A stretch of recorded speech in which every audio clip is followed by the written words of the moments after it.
स्वरसम्राज्ञी आशा भोसलेंच्या पार्थिवाचं चाहत्यांकडून अंत्यदर्शन, मुंबई पोलिसांकडून मानवंदना, शिवाजी पार्कमधील स्मशानभूमीत दुपारी 4 वाजता अंत्यसंस्कार।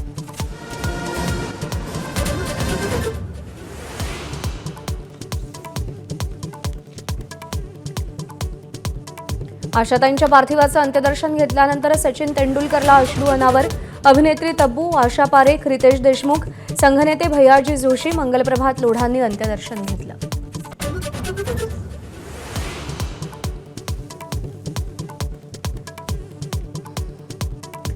आशा भोसलेंना दिग्गजांची श्रद्धांजली, सोशल मीडिया, वर्तमानपत्रांमध्ये लेख लिहून आठवणी जागवल्या, संगीत क्षेत्रातलं चैतन्य हरवल्याची भावना।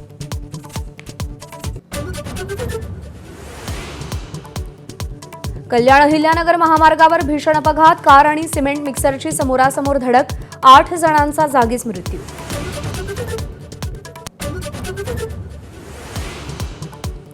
भोंदू खरात प्रकरणी ईडीची छापेमारी, राज्यात 11 ठिकाणी छापे, खरातच्या आर्थिक व्यवहारांचा ईडीकडून शोध।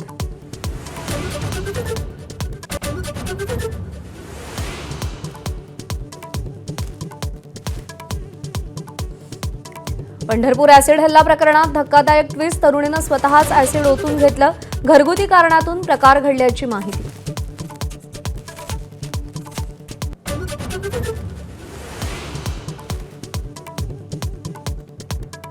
उपमुख्यमंत्री सुनेत्रा पवारांची पुणे महापालिकेविरुद्ध मुख्यमंत्र्यांकडे तक्रार, पुनर्रचनेत नागरिकांच्या सोयीपेक्षा राजकीय सोय पाहिल्याचा आरोप।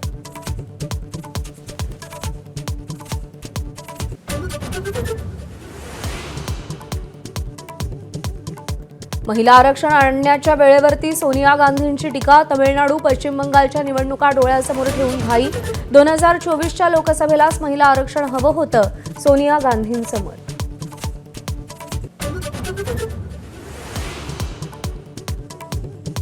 बिहारमध्ये भाजपचाच मुख्यमंत्री, 14 किंवा 15 एप्रिलला शपथविधी, सूत्रांची माहिती, नितीश कुमार शेवटच्या कॅबिनेट बैठकीला उपस्थित राहणार।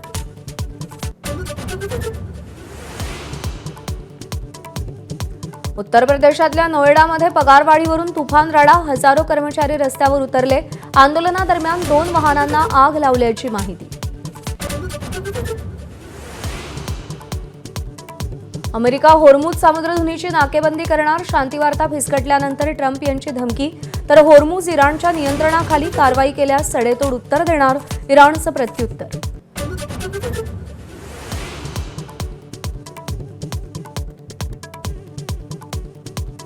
अमेरिका इराणमधल्या चर्चेसाठी आता रशियाचा पुढाकार, पुतीन यांनी मध्यस्थाच्या भूमिकेची इच्छा व्यक्त केली, इराणच्या पेझेशकियान यांच्याशी पुतीन यांची फोनवर चर्चा।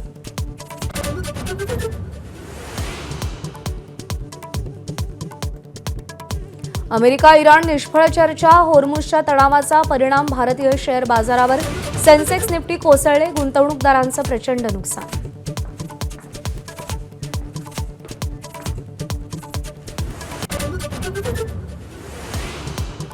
नमस्कार, मी प्रज्ञा पोवळे, बुलेटिनमध्ये आपल्या सगळ्यांचं स्वागत। आपण पाहताय एबीपी माझा। बुलेटिनच्या सुरुवातीला एक महत्त्वाची बातमी, भोंदू अशोक खरातला व्हिडिओ कॉन्फरन्सिंगद्वारे कोर्टात हजर करण्यात आलं, त्याला 3ऱ्या गुन्ह्यात न्यायालयीन कोठडी सुनावण्यात आली आहे। पोलिसांविरोधात मारहाणीची तक्रार आहे का असा सवाल न्यायाधीशांनी खरातकडे केला, मात्र त्यावर खरातनं कोणतीही तक्रार नाही असं उत्तर दिलंय। दरम्यान एसआयटी अशोक खरातला उद्या पुन्हा न्यायालयात हजर करेल अशी माहिती आहे।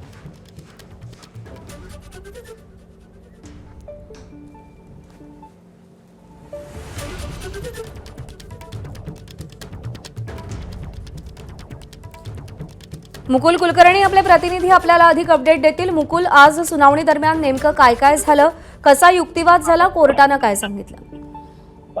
आज प्रामुख्याने सरकारी पक्षाकडनं 3रा गुन्हा होता, 3ऱ्या गुन्ह्यामधली जी पोलीस कोठडी त्यांना अतिरिक्त मिळू शकली असती, मात्र ती पोलीस कोठडी न घेता 4थ्या गुन्ह्यासाठी पोलीस कोठडी द्यावी अशी विनंती न्यायालयाकडे करण्यात आलेली होती। 3ऱ्या कोठडीचा हक्क हा अबाधित राखण्यात आलेला आहे आणि 4थ्या गुन्ह्याचा पण आम्हाला तपास करायचा आहे, त्यामुळे 4थ्या गुन्ह्यातली पोलीस कोठडी द्यावी। त्यामुळे कोर्टाने 3ऱ्या गुन्ह्यामध्ये न्यायालयीन कोठडी दिली आणि आता यापुढे 4थ्या गुन्ह्यासाठी एसआयटी कडे एक अर्ज करण्यात आलेला आहे, तो अर्ज कोर्टाने मान्य देखील केलेला आहे। आता सध्या परिस्थिती अशी आहे, अशोक खरात हा एसआयटीच्या ताब्यात आहे, त्याला सेंट्रल जेलमध्ये पाठवलं जाईल तिथून पुन्हा एकदा त्याचा ताबा SIT घेतला जाईल आणि त्याची न्यायालयीन प्रक्रिया पूर्ण झाल्यानंतर त्याची वैद्यकीय तपासणी केली जाईल आणि त्यानंतर पुन्हा एकदा उद्याला अशोक खरात याला चौथ्या गुन्ह्यासाठी न्यायालयात हजर केले जाईल आणि चौथ्या गुन्ह्यामध्ये त्याची पोलीस कोठडीची मागणी केली जाईल. मुकुल, धन्यवाद दिलेल्या माहितीसाठी. दरम्यान या सगळ्या संदर्भात वकिलांनी काय माहिती दिली आहे तीही पाहूया. पुन्हा पोलिसांनी पोलीस कोठडीचा हक्क अबाधित राखून त्यांनी MCR मागितलेलं आहे आणि त्याला 78/26 मध्ये चौथ्या गुन्ह्यामध्ये त्याला वर्ग करण्यात आलेला आहे.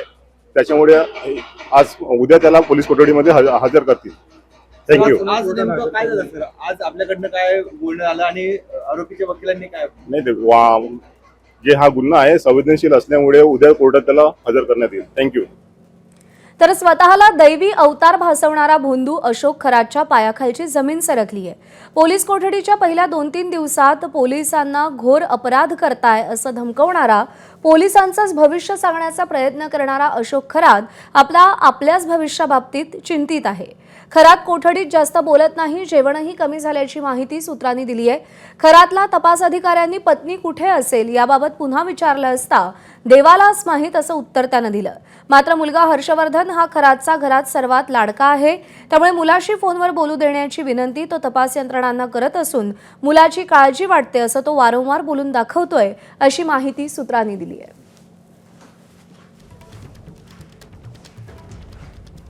भोंदू अशोक खरात प्रकरणात ईडीची राज्यात छापेमारी सुरू आहे. आतापर्यंत 11 ठिकाणी ईडीनं छापे टाकलेत. नाशिक, पुणे आणि शिर्डीमध्ये ईडीची छापेमारी सुरू आहे. नाशिकमध्ये 5 ठिकाणी आणि पुणे शिर्डीत 3 ठिकाणी छापे टाकलेत. काही दिवसांपूर्वी ईडीनं या प्रकरणात गुन्हा दाखल केला होता. समता पतसंस्थेशी संबंधित व्यवहाराप्रकरणी ही छापेमारी सुरू आहे. ईडीचं पथक समता पतसंस्थेच्या राहता शाखेत दाखल झालंय. या पतसंस्थेत अशोक खरात नॉमिनी असणारी 100 खाती आहेत. या खात्यांवरून 60 कोटींपेक्षा जास्त व्यवहार झालाय. त्यामुळे एकीकडे शिर्डी पोलिसांकडून तपास सुरू असताना दुसरीकडे ईडीनंही तपासाची सूत्र हाती घेतली आहेत.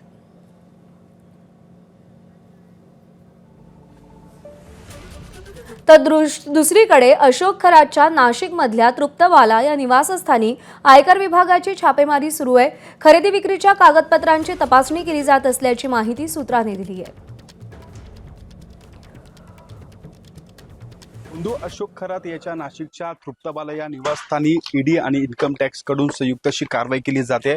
खरं तर खरात प्रकरणामध्ये जे गैरव्यवहार झालेले होते, अशोक खरात आणि कल्पना खरात यांनी अनेकांची फसवणूक करून ज्या पद्धतीची मालमत्ता जमवलेली होती त्याची संपूर्ण जी सखोल चौकशी आहे ती SIT कडनं घेतली गेलेली होती. आणि एकूण जर बघितलं तर या संदर्भातली माहिती SITने ईडी आणि इन्कम टॅक्सला देखील दिलेली होती. आणि त्यानंतर आता प्रत्यक्षमध्ये ईडी आणि इन्कम टॅक्स कडनं जी संयुक्त जी कारवाई आहे ती या ठिकाणी सुरू असल्याचं आपल्याला पाहायला मिळते. मी सध्या नाशिकच्या अशोक खरात याच्या तृप्तबाला या निवासस्थानी आहे. आपण जर बघितलं तर याच त्याच्या तृप्तबाला या निवासस्थानामध्ये हे 2 पथक जे आहे या 2 गाड्यांमधून आलेलं आहे आणि या ठिकाणी ही कारवाई करत आहे. खरं तर अनेक नाशिकसह इतर जिल्ह्यांमध्ये देखील या अशोक खरातची मोठ्या प्रमाणामध्ये मालमत्ता असल्याचं समोर आलेलं होतं आणि ही मालमत्ता नेमकी कुठून मिळवलेली आहे या संदर्भातली जी माहिती आहे ती ईडी आणि इन्कम टॅक्सकडनं घेतली जाते. त्याच्या कुटुंबाच्या नावावर देखील मोठ्या प्रमाणामध्ये जी मालमत्ता आहे ती असल्याचं समोर आलेलं होतं आणि या संदर्भामध्ये अनेक दिवसांपासून चौकशी केली जात होती. काही कागदपत्र आणि ठोस पुरावे देखील SITच्या माध्यमातून मिळालेले होते आणि या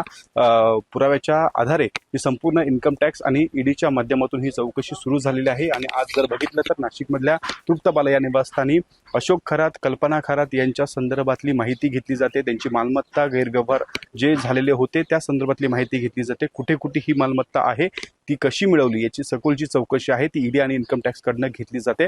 एकूणच या सगळ्या प्रकरणामध्ये या कारवाईमध्ये नेमकं काय समोर येतं, अशोक खरातने हे पैसे नेमके कुठून त्यांनी त्या ठिकाणी आणलेले होते, मालमत्ता कशी मिळवलेली होती या संदर्भात आणि त्याचे संबंधित नेमके कोण कोण आहे, त्याच्या प्रॉपर्टीमधले भागीदार नेमकं कोण कोण आहे याची सखोल जी चौकशी आहे ती ईडी आणि इन्कम टॅक्सच्या माध्यमातून घेतली जात असल्याचं आपल्याला एकूणच पाहायला मिळत आहे. शुभम बुडके, ABP माझा, नाशिक. नाशिकचा भोंदू अशोक खरात प्रकरणी राज्य महिला आयोगाच्या माजी अध्यक्षा रुपाली चाकणकर यांच्या बहीण प्रतिभा चाकणकर यांची चौकशी करण्यात येते. प्रतिभा चाकणकर आज शिर्डी पोलीस ठाण्यामध्ये हजर झाल्यात. समता पतसंस्थेतील संशयास्पद कोट्यवधींच्या व्यवहाराप्रकरणी पोलिसांनी त्यांना नोटीस बजावलेली होती. समता पतसंस्थेत प्रतिभा चाकणकर आणि कुटुंबियांच्या नावे 4 खाती आहेत.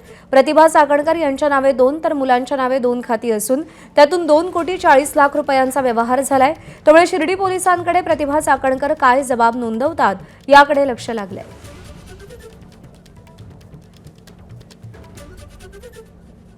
कल्याण अहिल्यानगर महामार्गावरती भीषण अपघात झालाय। या अपघातामध्ये 8 जणांचा जागीच मृत्यू झालाय तर एक गंभीर जखमी झालाय। कार आणि सिमेंट मिक्सरची समोरासमोर धडक झाल्यानं हा भीषण अपघात झालाय।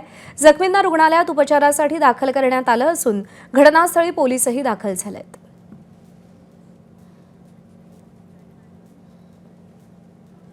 मराठीची सक्ती केली म्हणून बिश्नोई गँगनं मीरा भाईंदरच्या आरटीओंना धमकी दिली आहे। बिश्नोई गँगकडून मीरा भाईंदरच्या अधिकाऱ्यांना फोन आलाय। परिवहन विभागाकडून गुन्हा दाखल करण्याची प्रक्रिया सुरू झाली आहे। मीरा भाईंदरचे असिस्टंट आरटीओ नलावडे यांना बिश्नोई गँगकडून धमकीचा फोन आलाय। रिक्षा चालकांना मराठी भाषा बोलणं अनिवार्य केल्यानं आरटीओ अधिकाऱ्यांना धमक्या येत आहेत। परिवहन मंत्री प्रताप सरनाईक यांनी या संदर्भातली माहिती दिली आहे।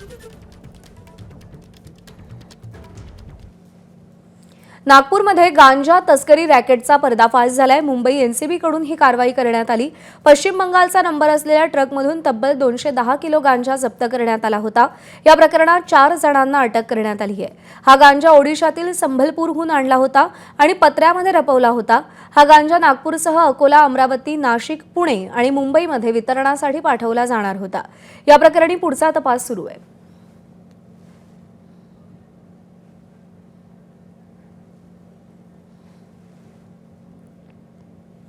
पुण्याच्या खेड तालुक्यातील राक्षेवाडीत आणि मावळ तालुक्यातील उरसेमध्ये अन्न आणि औषध प्रशासनानं मोठी कारवाई केली। एफडीएनं भेसळयुक्त मँगो पल्पचा साठा जप्त केलाय। या कारवाईत तब्बल 32,000 किलोचा मँगो पल्पचा 2.5 लाख रुपयांचा मुद्देमाल जप्त करण्यात आला। मँगो पल्प तयार करताना साखरेऐवजी भेसळयुक्त पदार्थ, गाईचं दूध आणि केमिकलयुक्त केशरी रंगाचा वापर होत असल्याचं उघड झालंय। विशेष म्हणजे स्वस्त दरात उपलब्ध होणाऱ्या या मँगो पल्पमुळे ग्रामीण भागात त्याचा वापर मोठ्या प्रमाणात वाढला होता। नागरिकांनी स्वस्त आणि अनोळखी ठिकाणाहून मिळणारा मँगो पल्प खरेदी करताना विशेष काळजी घ्यावी असं आवाहन प्रशासनाकडून करण्यात आलंय।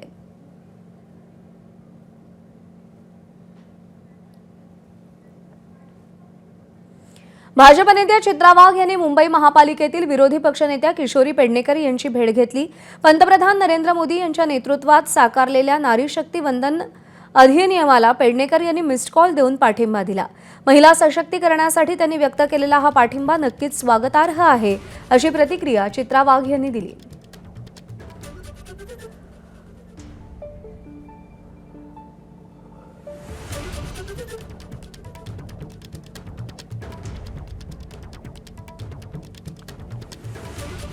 उपमुख्यमंत्री एकनाथ शिंदे यांच्या धाराशिव दौऱ्याच्या पार्श्वभूमीवर शिवसेनेचे अविनाश खापे, माजी जिल्हाप्रमुख सूरज साळुंखे, प्रवक्ते योगेश केदार यांच्यासह 10 ते 15 कार्यकर्त्यांना पोलिसांकडून नजरकैदेत ठेवण्यात आलं होतं। यामुळे दुखावलेले शिवसेना कार्यकर्ते आज श्रीकांत शिंदे यांची सोलापूर इथे भेट घेणार असून धाराशिव जिल्ह्यातल्या नेत्यांमधील अंतर्गत वाद या कार्यकर्त्यांच्या मुळावर उठल्यानं 40 ते 50 कार्यकर्ते श्रीकांत शिंदे यांची भेट घेणार असल्याची माहिती आहे।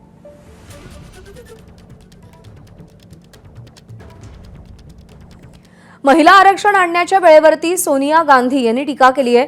तमिळनाडू आणि पश्चिम बंगालच्या निवडणुका डोळ्यासमोर ठेवून ही घाई केली जात असल्याचं सोनिया गांधी म्हणाल्यात।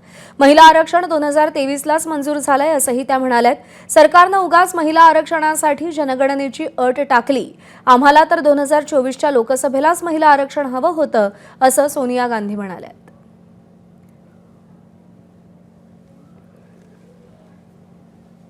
सुप्रीम कोर्टानं केंद्रीय निवडणूक आयोगाला नोटीस बजावली आहे। मतदान केंद्रांवरती बायोमेट्रिक वापरा अशी याचिकेद्वारे मागणी करण्यात आली होती। बोटांचे ठसे, डोळ्यांची बुबुळं जुळवून मतदारांची ओळख पटवा अशी मागणी केली गेली होती। कोर्टानं आयोगासह केंद्र आणि राज्य सरकारांनाही उत्तर देण्याचे निर्देश दिलेत। बोगस मतदान रोखण्यासाठी बायोमेट्रिक वापरा अशी मागणी होती।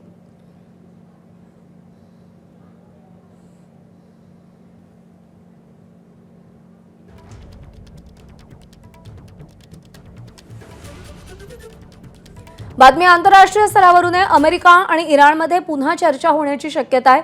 चर्चेत सहभागी असलेल्यांच्या सूत्रांनी ही माहिती दिली आहे। अमेरिकेतल्या वॉल स्ट्रीट जर्नलनं हे वृत्त दिलेलं आहे।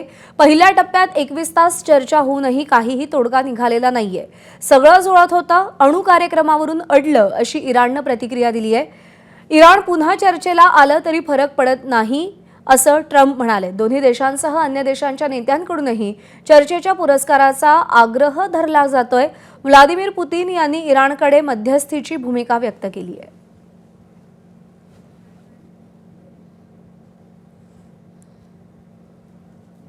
इराण आणि अमेरिकेची चर्चा निष्फळ ठरल्यानंतर कच्च्या तेलाच्या किमतींमध्ये पुन्हा वाढ झाली आहे. कच्च्या तेलाच्या किमतीमध्ये 8% वाढ झाली आहे. प्रति बॅरलचा दर हा $102 वरती जाऊन पोहोचलाय.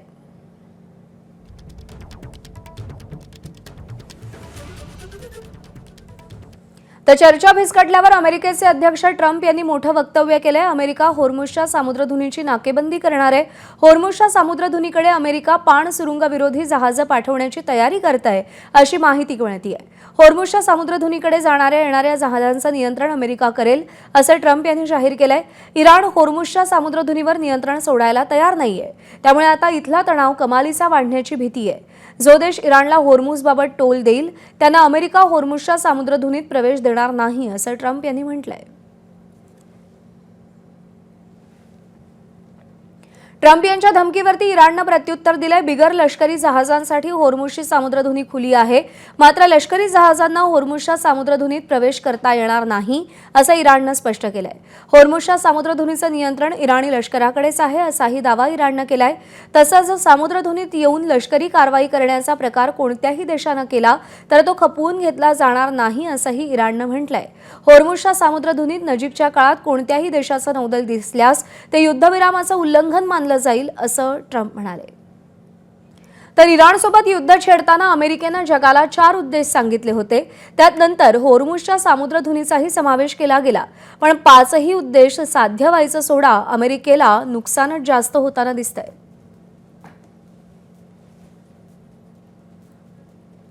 तर इराणसोबत हरत असल्याचा संदेश गेला. अमेरिकेचं काय नुकसान झालंय आपण पाहतोय. बेजबाबदार देश अशी अमेरिकेची प्रतिमा बनली. जागतिक व्यवस्थेत रँकिंग घटलं. नाटो देशांसोबत अभूतपूर्व दुरावा वाढला.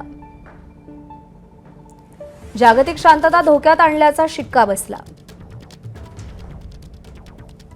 अरब देशांचा विश्वास उडाला. अमेरिकाच नव्हे जागतिक अर्थव्यवस्थेलाही धक्का बसला. अमेरिकेचं संरक्षण बजेट गडगडलं.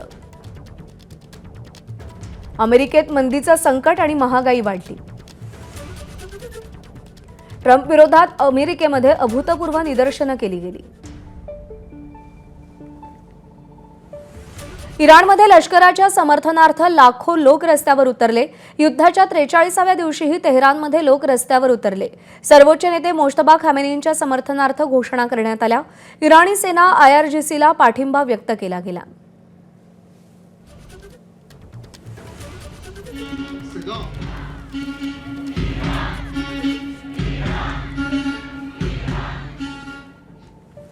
ट्रम्प यांच्या विजयाचं स्वप्न कधीही अल्लाह पूर्ण होऊ देणार नाही असं इराणच्या सुरक्षा आयोगाचे प्रमुख इब्राहिम अजीजी यांनी म्हटलंय. ट्रम्प यांची वक्तव्य ही पराभूत राष्ट्रप्रमुखाची आहेत असंही त्यांनी म्हटलंय. अमेरिकेनं होर्मुझच्या सामुद्रधुनीत हस्तक्षेप केल्यास ऊर्जा क्षेत्रावर मोठा परिणाम होईल असा इशाराही त्यांनी दिलाय.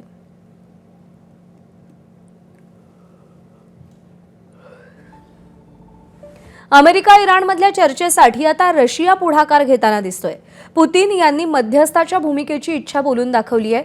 इराणच्या पेझेशकियान यांच्याशी पुतीन यांनी फोनवरून चर्चा केली. मध्य आशियातल्या शांततेसाठी सहकार्याची तयारीही त्यांनी दर्शवली. पाकिस्तानला जे जमलं नाही ते पुतीन करून दाखवणार का हा प्रश्न आता निर्माण झालाय.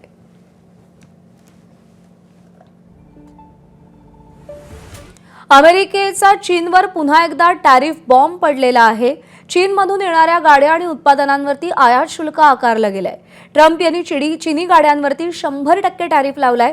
चीनी कार कंपन्यांनी युरोपला उद्ध्वस्त केलं, मात्र अमेरिकन कार कंपन्यांना उद्ध्वस्त होऊ देणार नाही असं ट्रम्प यांनी सांगितलं. चीननं इराणला शस्त्र पुरवल्यास आयात शुल्क आकारलं जाईल अशी धमकी ट्रम्प यांनी दिली होती आणि त्यानंतर आता चीनी गाड्यांवरती 100% टॅरिफ लावलेला आहे.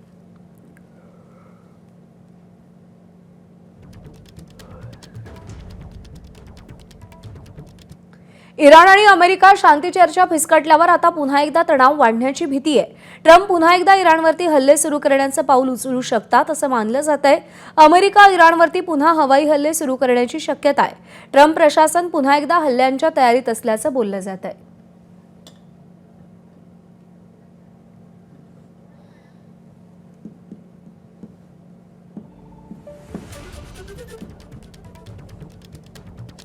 आणि यानंतर राज्याच्या राजकीय वर्तुळातून बातमी. भाजपचे प्रदेशाध्यक्ष रवींद्र चव्हाण यांच्या पाठपुराव्याला यश आलंय.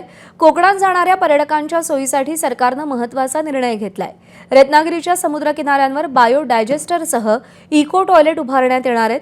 तसंच पर्यटकांसाठी चेंजिंग रूमचीही व्यवस्था केली जाणार आहे. भाटिये, गणपतीपुळे, गणेशगुळे, गावखडी, वेळणेश्वर, मुरुड आणि लाडघर या समुद्रकिनाऱ्यांवरती व्यवस्था केली जाणार आहे. Eco toilet with bio digester आणि चेंजिंग रूम उभारण्यासाठी 5 कोटींचा निधी सुपूर्द करण्यात आलाय. एबीपी माझा, उघडा डोळे बघा नीट.